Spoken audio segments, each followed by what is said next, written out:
Bonjour, bonsoir, bienvenue sur la chaîne du Sorcerer et aujourd'hui une autre réaction vidéo qui sera sur très belle chaîne YouTube aussi que je regarde depuis aussi quelques années qui s'appelle Bandstand. Bandstand, c'est quoi? C'est une chaîne YouTube où généralement on décortique, si je me trompe pas, les samples que sont utilisés un peu par les artistes en général. Donc souvent quand il y a un album qui est nouvellement sorti, Bandstand essaye de faire un peu une compilation un peu des samples que l'artiste a utilisés dans cet album-là à travers différents sons.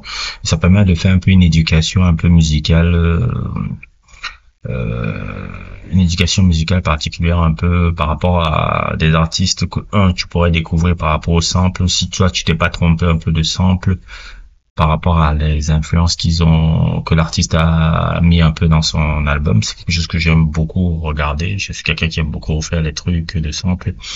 Il y avait quelques années, ce site-là qui s'appelle WhoSample, que c'était le site, je crois que c'était dans les 2010-2011, qui a été un site qui m'a beaucoup permis d'explorer un peu les DI des samples, de développer un peu mon oreille et de samples, et ça permet aussi pour les producteurs aussi, ça permet de permettre un peu le processus créatif un peu derrière la production d'un son, la production d'un truc, comment on utilise bien le sample et tout. Et là aujourd'hui, ce sera un sujet sur, si j'ai bien vu, le truc sur le dernier album Lay Down My Life For You, qui est le dernier album de JPEG Mafia dont j'ai justement fait un sujet là. Si vous n'avez pas vu, je vais vous mettre le lien en description. Et on va voir un peu le Bandstand, un peu sujet que Bandstand a fait un peu sur ça, quels sont les samples qu'ils ont utilisés, bla bla bla bla bla. Donc c'est parti quoi, on y va. Let's fucking go.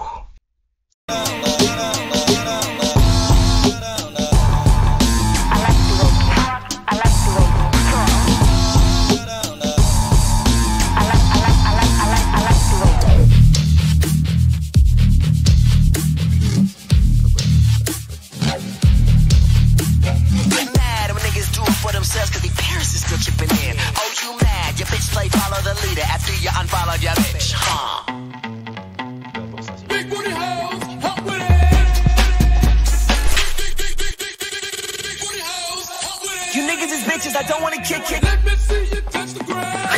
Yeah, it's just with a father.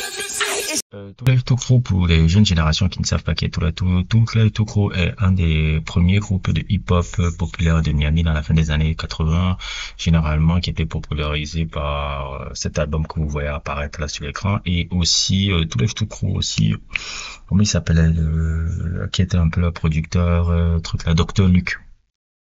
Il y a un peu de trucs là, c'est parmi les premiers groupes à exploser dans le sud des États-Unis. Il y a Ghetto Boys, mais il y a aussi Too Live Too Crew aussi.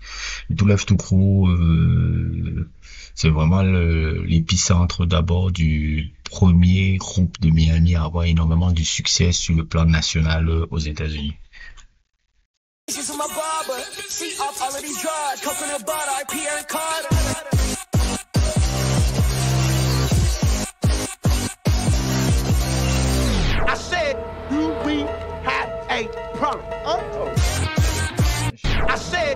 jamais vu le film des frères Wayans, Don't Be a Menace. J'ai jamais vu encore ça. Je sais même pas si je vais le regarder, mais j'ai jamais vu ce film. J'ai vu beaucoup d'extraits vidéo et tout, mais j'ai jamais pris le temps de regarder. Bon, à part parce qu'il y a un movie et tout, j'ai jamais vraiment regardé un peu les films que les frères Wayans ont fait ensemble. Là. Je parle des deux, Marlon et son autre frère, là, les deux, là.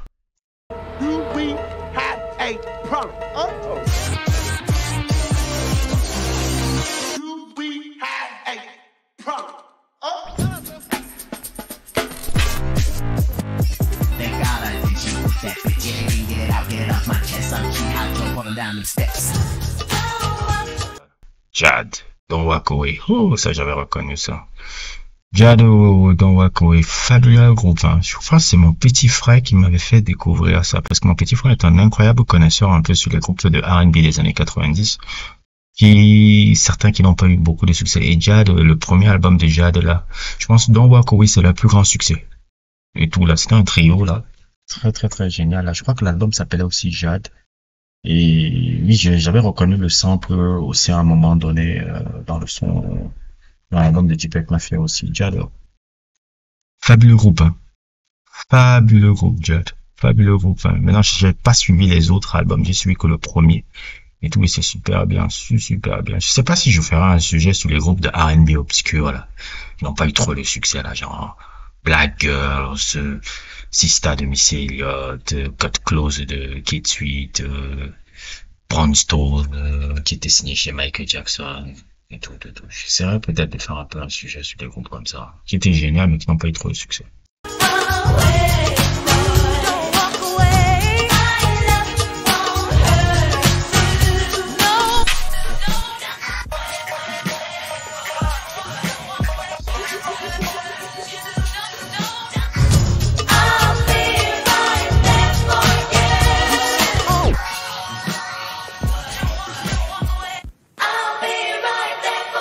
I'm back outside to get some. Upa, upa, pocotó, upa, upa, pocotó. Ela quica no upa, upa, ela senta no pocotó. Ela quica no upa, upa, ela senta no pocotó. Upa, upa, pocotó. Je comprends pas pourquoi elle a utilisé le titre du premier album de DMX dans ce son-là. Is Dark and Hell is Hot, c'est le titre du premier album de DMX. J'ai jamais compris la signification. Quand même, quand j'ai regardé les deux, j'ai pas compris la signification pour qu'elle a fait ça. Fica de quatro, nós bota sem. Brasil!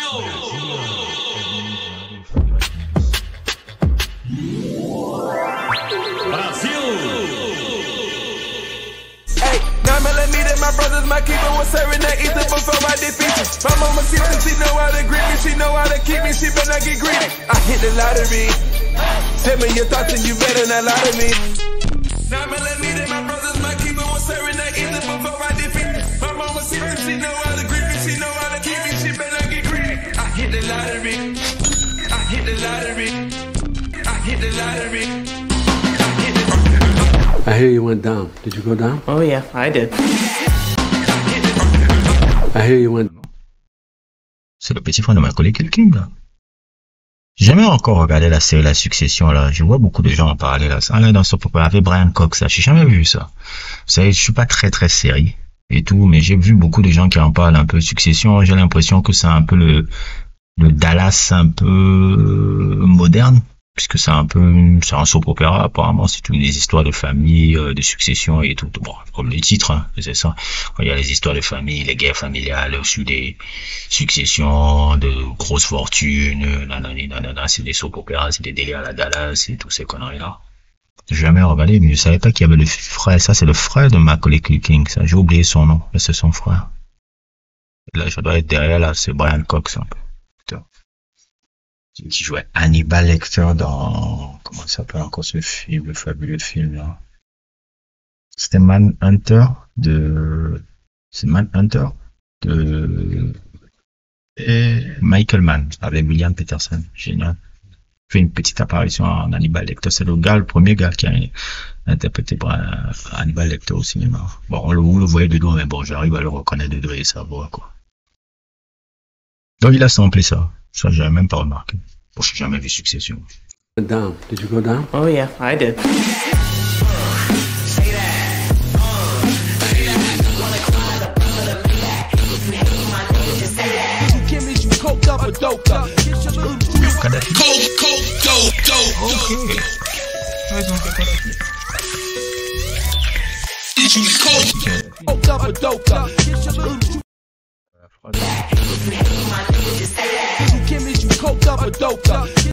Vraiment une histoire aussi triste, hein. Ça, je mettrai un peu en aparté, un peu. C'est très triste ce qui est arrivé à ce gars-là.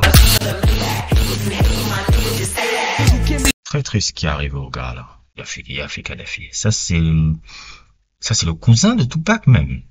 Cousin proche même de Tupac. Il y a des photos même de Tupac avec lui. Très bébé. Le mec est mort à 19 ans. Je crois, un mois après la mort de Tupac. C'est une histoire tellement obscure. sur un des membres de Outlaws, là, qui s'appelle Napoléon, là, qui vit, je pense, en Arabie Saoudite maintenant, où il y avait un des cousins de Napoléon ils sont venus le voir pour un truc, apparemment, soi-disant, il jouait avec un flingue. En jouant dans le flingue, ils ont tiré sur Kadhafi. Et Kadhafi est mort comme ça, mais on sous-entend aussi que non, c'était en fait un règlement de compte qui était caché et autres et tout, parce qu'il y a la mère de ce Yafi Kadhafi là qui poste toujours des trucs sur Instagram tout le temps. Elle a essayé de faire, je crois qu'elle a même préparé même un documentaire sur son fils aussi. Parce que ça aussi c'est une relation très forte avec Tupac, hein. Yafi Kadhafi, c'est son cousin de bas âge. Il était tout le temps avec, vous voyez, je vais sortir un peu en montage, là, il y avait des photos, énormément de photos de lui avec le Tupac. Ils étaient très, très proches comme ça aussi. Ça, c'est quelqu'un qui est un membre familial. Et la mort du gars, c'est terrible. C'est terrible. Il avait que 19 ans. Que 19 ans. Et c'est un peu ça qui est un peu triste, un peu, désolé de faire un peu un aparté, un peu avec ça, mais quand j'ai un peu ce genre de trucs d'informations que j'ai un peu dans la tête depuis, mais que je ne sais pas à quel moment le placer, je me dis, ah, c'est le bon moment pour pouvoir en parler. C'est quand même triste un peu, hein, ce qui est arrivé à tous ces gens-là. Ils sont morts tous jeunes. Tupac est mort à 25 ans. Notorious Big est mort à 25 ans. Lui, il est mort à 19 ans. Et toujours pour des histoires bizarres. C'est pour ça que j'aime pas trop glorifier un peu tous les conneries que vous glorifiez un peu sur le truc. Parce que c'est triste quand tu meurs à 19 ans. À 19 ans, à 19 ans, tu n'as pas vécu. 25 ans, c'est rien. C'est rien. Les moments bizarres. Un mois après la mort de son cousin, Tupac.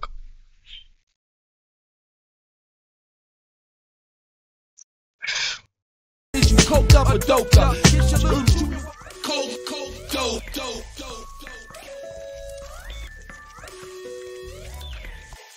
Coked up or doped up. Je connais pas du tout ces One Direction. C'est ça qui a samplé, je connais ça.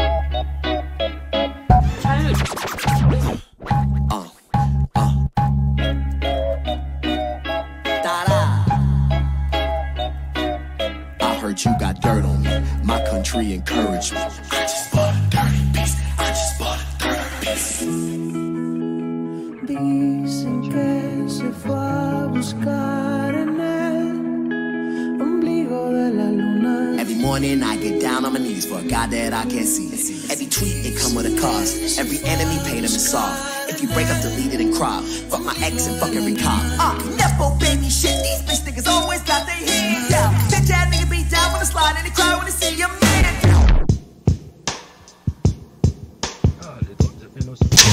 Fabuleux album, vous devez aller l'écouter aussi, ce premier album, Got to Be There. Got to Be There, le premier album de Michael Jackson, c'est ce premier album, le premier album solo de Michael Jackson, c'est celui-là, Got to Be There. Magnifique, hein. J'essaierai de faire un sujet comme ça. Bon, c'était vrai que c'était un album Motown où il était beaucoup plus inspiré un peu par Diana Ross, un peu dans sa façon de truc, je pense.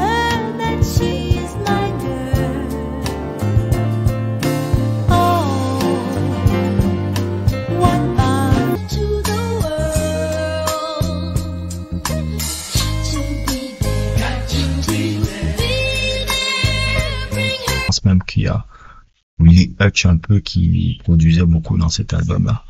Je crois qu'on va faire un sujet sur Willie Hutch au tout début de la chaîne. Je vous mettrai aussi le lien en description. Très bel album, hein.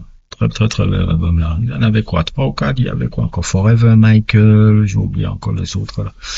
Très bel album là. Le premier album de Michael Jackson, Got to Be There. Très bien. Il avait quoi? 14 ans? Il avait 14 ans, on était jeunes. On était pro. C'est vrai que c'est un enfant de la moteur.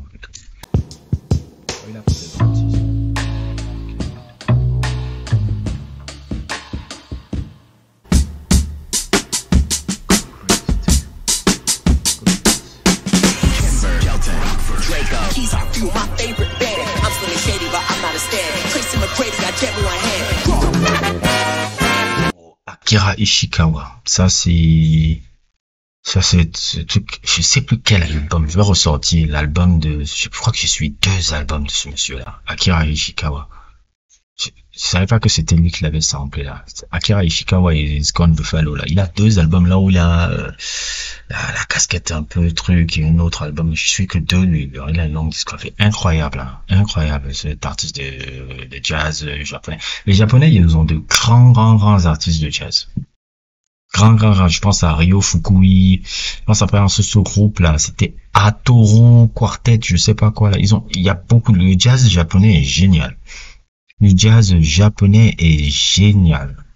L'influence du jazz au Japon, surtout dans les années 70 et autres et tout là-bas, c'est très génial ce que la gars là. Et Akira Ishikawa, c'est génial aussi. J'ai sorti la photo de l'album, j'ai oublié le nom en tête parce que je veux pas partir faire Wikipédia là. Mais je ressortirai dans le montage après.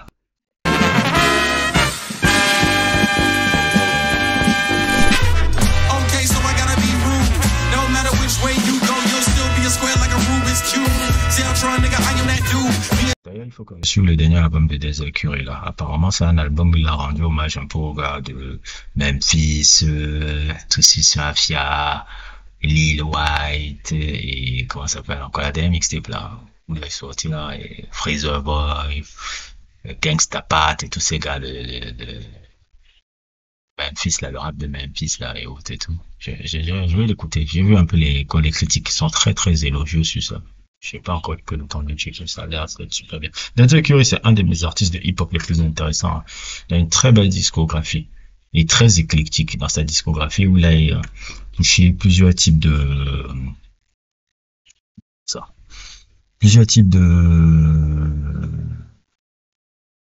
hip-hop différents.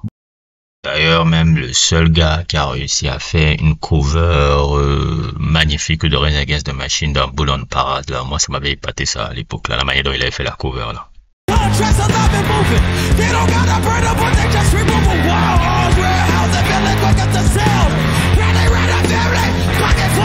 Moi j'aime beaucoup Denzel Curry, énormément Denzel Curry. Ça, je sais pas pourquoi ce genre d'artiste là n'arrive même pas à être mainstream, mais bon, vous connaissez un peu la sauce un peu de l'industrie musicale dans laquelle on vit, où je pense que personnellement c'est pas seulement la faute des gros labels ou des quelque chose comme ça. Je pense aussi que c'est la faute d'une audience qui est, excusez-moi le mot, l'audience et les auditeurs sont médiocres, hein. C'est aussi ça le problème. Quand tu as des auditeurs médiocres, bon, c'est vrai aussi que on a rendu les auditeurs médiocres, on a rendu les auditeurs trucs. Maintenant, tu vois, les gens, ils ne passent plus là. Maintenant, c'est devenu rare de voir des gars suivre des albums. Quand il me dit, ah, tiens, un son, il dit non, il faut d'abord que je juge. Je dis non, il faut que je juge ce son-là dans l'album. C'est un album qui juge un artiste. Moi, je comprends pas, c'était là où on juge pas les albums, on juge seulement des singles là, c'est cool ou pas. Moi je comprends pas cette époque.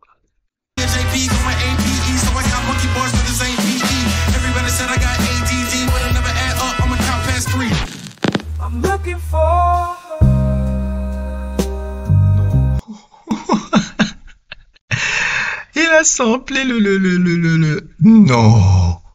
Il a samplé les trucs intelligence artificielle de Future, Turn Off the Light. Je sais pas si vous remarquez souvent, si vous traînez souvent le net, il y a des reprises en intelligence artificielle des sons un peu populaires là, mais qui sont repris souvent en mode soul des années 60. Par exemple, il y a des gars qui vont te faire Kendrick Lamar, Not Like Us, mais en mode 70s, un peu Motown, ou mode un peu jazz des années 70. Donc il a samplé, ça c'est magnifique de sampler comme ça, parce que là tu n'as même pas de problème de droit. Waouh, ça c'est intelligent ça. Ah, j'avais pas pensé à ça. Donc il a samplé.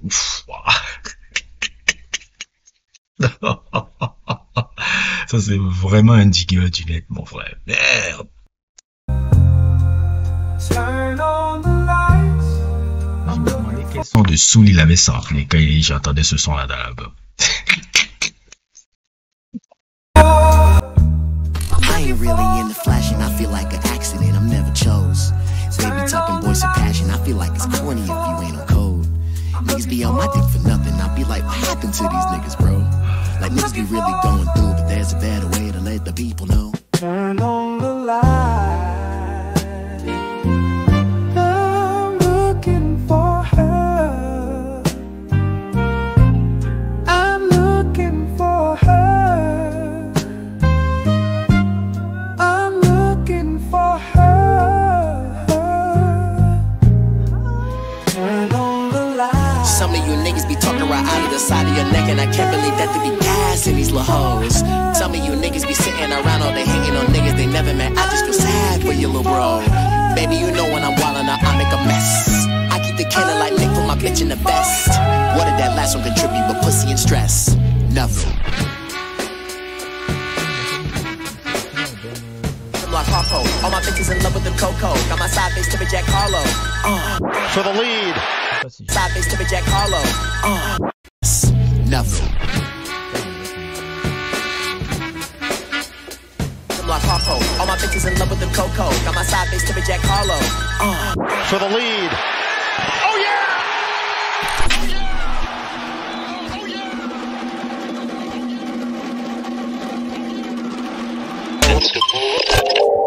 C'était instructif, c'était très instructif comme d'habitude, mais je pense qu'ils ont oublié hein.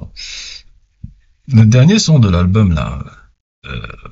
Il y a quand même le sample de Janet Jackson, Funny How Time Flies là.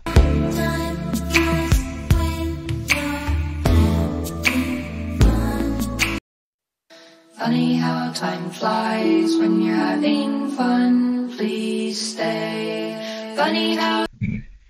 Même si c'est peut-être pas un sample, c'est une interpolation. C'est un sample de Janet Jackson. Je pense qu'ils ont oublié ça. Il y avait le sample de Janet Jackson à la fin. Le dernier son de l'album là qui est un peu mélodieux là, avec les guitares et tout là, c'est Janet Jackson à la base. Funny How Time Flies. Ils ont oublié de parler de ça. Ouais, comme d'habitude instructif et tout. Il y a plein de gars que je vais découvrir un peu là parce que je vais un peu noter là. C'est des trucs, en tout cas, si vous n'avez pas encore suivi le dernier album de Deepak Mafia, j'ai fait 2 sujets sur Deepak Mafia, j'ai fait sur Scaring the Hose, l'album avec Danny Brown qui était sorti l'année passée, et j'ai fait celui-là, Lay Down for My Life for You. Si vous ne connaissez pas encore Deepak Mafia, je pense que c'est un bon moyen de découvrir un peu par rapport aux reviews que j'ai fait, par rapport au truc. N'hésitez pas à liker, n'hésitez pas à vous abonner, et à plus pour d'autres aventures.